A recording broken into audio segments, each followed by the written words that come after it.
Usolli wa usallimu ala rasulillah Sayyidina wa maulana Muhammad ibni Abdillah wa ala alihi wa sahbihi wa mawala. Ashhadu an la ilaha illallah wahdahu la syarikalah wa ashhadu anna Muhammadan abduhu wa rasuluh. Ayyuhal hadirun ittaqullah haqqa tuqatihi wa la tamutunna illa wa antum muslimun. A'udzu billahi minasy syaithanir rajim. Bismillahirrahmanirrahim. Innama yuridu syaitanu ayyuqi'a bainakumul adawata fil khamr. Kaum muslimin muslimat jamaah sadayana, kalayan wajib syukur ka Gusti Nu Maha Suci ku sumpingna urang kaya tempat cirining diizinan keneh eling. Nalika diizinan eling artina Gusti Nu Maha Suci milih urang dijadikeun di antara makhluk Gusti Allah anu eling. Nalika urang geus bisa eling, bisa ngaji, bisa salat, ibadah jeung sajabana, kade ulah di aku ladang tanaga soraga. Namun teu dikersakeun ku Allah mah sanajan jagwa ringkas moal nepikeun kadatan ka ieu pangajian. Eta cek ilmu hakikat, ilmu jero. Panon bisa ningali lain pedah cek kaswaras.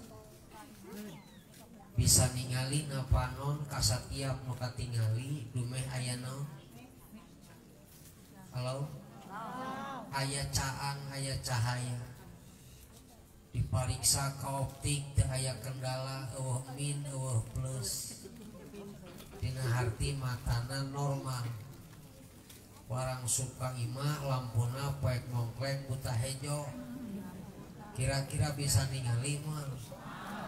Sanajan matana cekas ari poek mah moal bisa ningali. Bisa ningali na mata kusabab aya cahaya.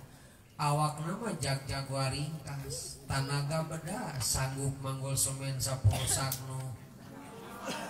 Nu sakiloan. Teu dikersakeun ibadah ku pangeran mah rek ngalengkah ngadak-ngadak peren, erek salat ngadak-ngadak setruk. Tapi dina lebah rek maksiat mah dumadakan jag-jag. Wirid maka kara 5 menit geus anggare soe jiga asupan nangtung. Geus sila, geus nyang hunjar, geus nyaranen, geus nyang gigir, geus nangkuban, geus nungtek. Tapi dina lebah diuk bari ngadu mah ti sore nepi ka isuk kuat. Pancet. Naon sabab teu dibere pitulung rek ibadah ka Gusti. Jadi tanaga urang dititah leumpang ti maka dieu teh geus alhamdulillah. Cirining Allah milih tanaga urang dipake ibadah. Sugan we ladang tanaga ibadah aya saeutik-eutikeun nu katabungkeun jaga di poe kiamat jadi amal sholeh. Eta nu dikupurian ku urang meuli. Ngandalkeun salat cantang teu ditarima. Ngandalkeun maca Quran balelo maboa. Sugan we ku leumpang nada cek Nabi manin taqala liya ta'ala ilman ghufirallahu qabla ayyahtua. Sahajal mengincah ti imah rek ngaji memeh ngalengkah geus dihap. Sugan marolok di jalan dosana. Kaum muslimin muslimat anu mulia, sabab cirina jalma hebat diantarana migawe nu teu mecak ninggalkeun nu dipikahayang. Syaratna hayang jadi jalma hebat hiji migawe nu teu mecak ninggalkeun kahayang. Ibadah rata-rata teu mecak. Lamun hayang jadi jalma hebat gawean tah. Bener teh. Salat ti peuting hoream, tapi lamun hayang jadi jalma hebat paksakeun. Da syaratna jalma hebat teh migawe perkara nu teu dipikaresep jeung ninggalkeun perkara nu dipikaresep. ngadu resepna ka bina-bina komo dina loba geus menang dina eleh panasaran menangna dedeyeun ngadu maling naon sababna diharamkeun inget ke di balai desa haram teh we nungkul hartina dicarek tapi ngahormatan karena posisi keayaan manusia teh geus dimuliakeun ku pangeran tong direndah-rendah tong dihina-hinakeun ku pagawean nu dicarek asrun walaqad karramna bani adam jeung geus ngamuliakeun kami katurunan manusia ku Allah geus dimuliakeun ieu nu dipigawe ku manusia ameh mulia ieu mah kade entong duwegan halal cai enteh ieu nu raweuh di panggung di dieu nu diharamkeun hiji ciki jurig cek Allah entong diinum eta mah kemplu inuman jurig eta mah maneh mah jelema mulia entong hayang inuman nu kitu patut da ke dimuliakeun ku pangeran ngahina-hina awak sorangan gelok-gok ke tengah jalan nginum ciki jurig usaha halal dagang halal kade nu kitu mantong digawean nu kitu patut pagawean jurig kentong di Jawa nganting pagawean jurig di karunya eueuh cocokan bisik hayang ludoan jung bisik hayang orai tangga jung anu ulah teh naon ngadu mah pagawean jurig nah eta pagawean jurig di Jewang ari jurig gawe naon keneh keur marecak ngadu di Jewang go jelema cek pangeranna ari maneh hawak-hawak ting pagawean erek dam-daman heuh dam pan kitu teh kacaplung tilu tah asal tong mopohkeun pangeran ari ieu ngadu kumaha ulah eta mah pagawean setan maneh mah mulia tong ngahina-hina awak ih ngaduk duk we ti sore nepikeun ka naudzubillah tah nalika migawe perkara nu matak jadi hina awak sorangan teu ngajenan pangajen Gusti nu Maha Suci geus dimuliakeun jelema teh direndah-rendah ku awak sorangan naudzubillah. Jadi cirina jalma hebat teh naon bieu migawe perkara nu teu resep ninggalkeun perkara anu lamun beuki tuluy migawe nu teu dipikaresep bakal beuki hebat latihan temecak kabibina temecak ka mamangna ngan ku sababah hayang prestasi naik maksakeun latihan cek kuring lamun ayeuna latihanna baris berbaris meureun jadi anggota hansip lamun latihanna kopral meureun naikna jadi kopral koprol jadi kopral tapi lamun hayang leuwih naik pangkatna latihanna ge beurah horeamna ge ka bibina jeung ka mamangna kudu daek dipikeun tengah leuweung teh dibekalanna naon bertahan hidup ngaranna teh survive jung incah di tengah leuweung kira-kira bisa hirup minimal 2 poe teu dibekalanna naon kumaha barang daharna abdi komandan teangan sabisa-bisa maneh cirina ieu matak bahaya anu bisa didahar asup ka beuteung maneh ieu jung kumaha mun aya sato hareupan ku maneh mun kira-kira matak picilakeun pake ilmu panyingkiran apa ilmu panyingkiran nyingkah we guys ilmu panyingkiran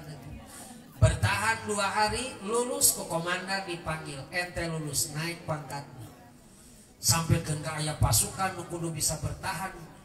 20 detik dilelepkeun ka jero laut kudu leupas tina leungeun jeung sukuna di borogon cik mengacakan urang kadinya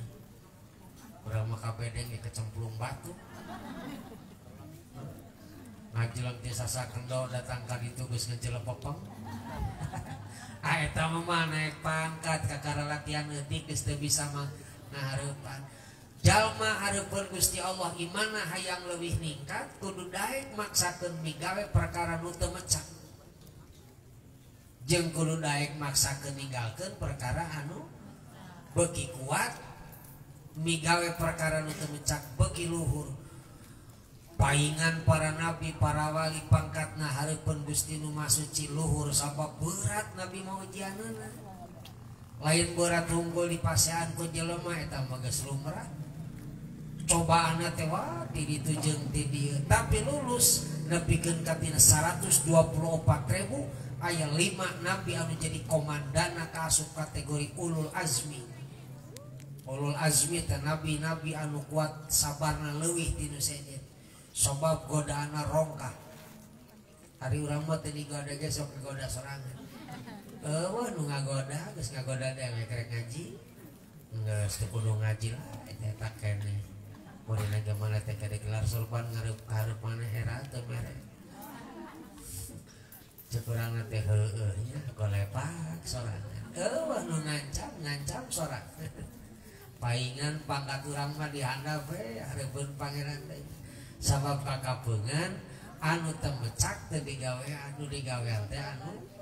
nu mecak kegoleran mecak teu salah mecak bohong mecak naudzubillah. Jadi lamun hayang hebat hiji gawean anu teu mecak singkahan anu da maksiat teh mecakna ka bina-bina nyaan maksiat tapi wayahna lamun hayang jadi jalma hebat jauhan ibadah horeamna nyaan ngan hayang jadi jalma hebat paksakeun insya Allah barokah namatkeun. Bismillahirrahmanirrahim. Wa qala jeung geus ngadawuh Nabi sallallahu alaihi wasallam man bata man sing saha jalmana bata sapeuting iku sya'bana eta sya'bana wareg royana bari seger wa wahidu walidayhi wauna kurang hiji mun teu salah hiji teh dua belum kita aya hiji dua wa ahad walidayhi ari salah sahiji ibu ramana jianun eta lapar wa atasyanun jeung haus sahajal masa pepeuting sarena kerek dedet apa kerek dedet saking kus subuh beteungna kerekna ge rada-rada paket jadi ini beteungna subuh dalam beteungna kempes mah beda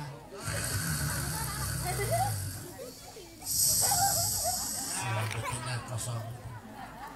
ini ge salaki euceun dengikeun kerekna ka peuting lamun kerekna alhamdulillah salaki lagi betul ngabentet tapi lamun kerekna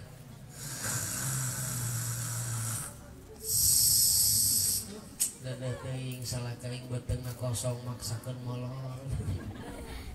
lamun aya budak atawa jalma sapeuting beteungna seger ti corona beteungna wareg ti corona seger tapi salah sahiji indung jeung bapana lapar wa atsyanun jeung haus hasyarahu maka ngumpulkeun ka eta jalma saha Allah Gusti Allah yaumal kiamat dina poe kiamat ji'anan halna bari lapar wa atsyana jeung haus isuk jaganing eta babalasna di poe kiamat eta jalma ti corona garing beteungna kemplet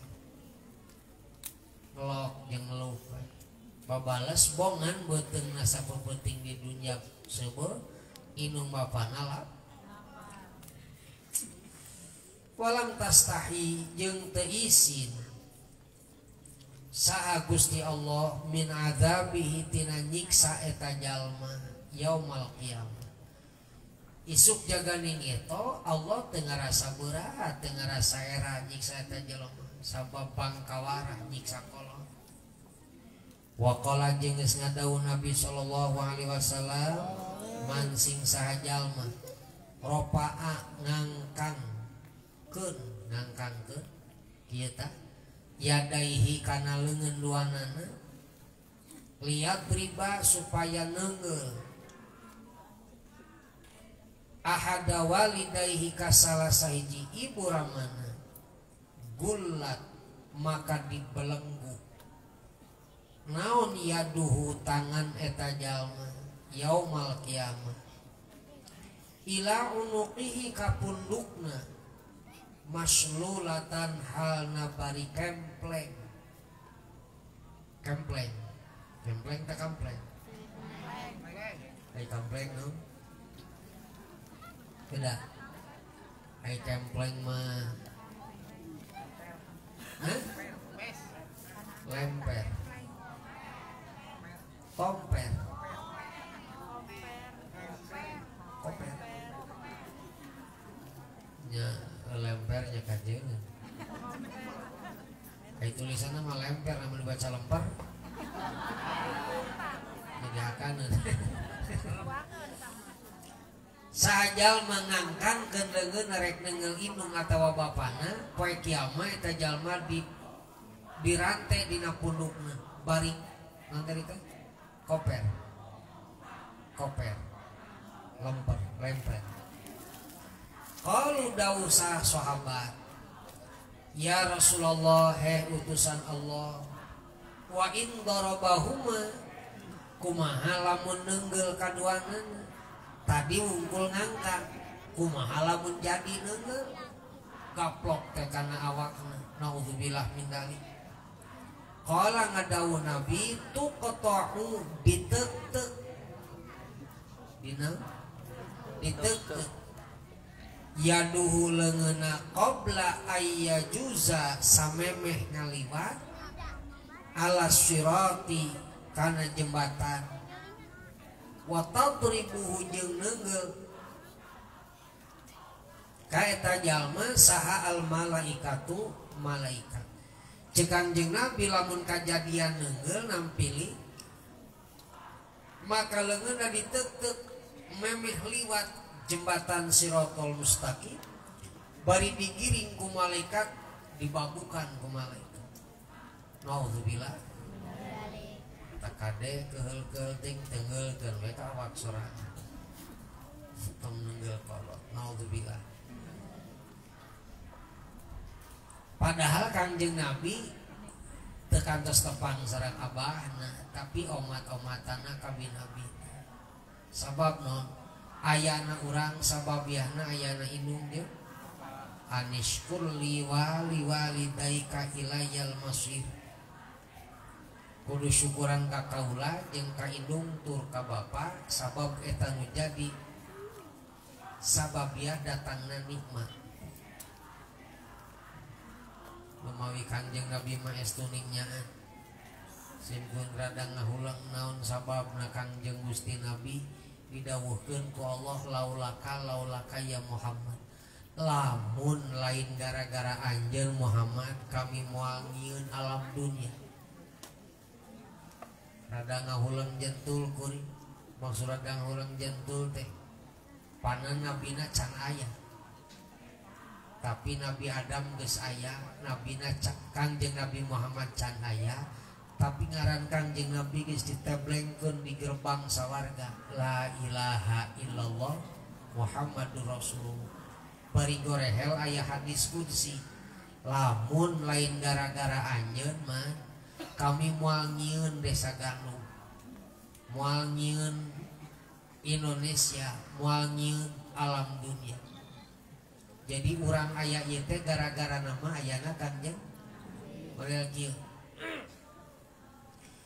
kacaritakeun dalang rek nyieun dongeng judulna Gatot Kaca Amprok jeung Superman misalkeun tokoh utamana Gatot dina carita buku kidalang geus nyieun skenario alur cerita Gatot Kaca Amprok jeung Superman tokoh utamana saami Gatot Kaca atuh kusabab rek nyieun dongeng Gatot Kaca kidalang teh nyieun rangkaian carita mimiti jenggreng datang cepot eta saya tah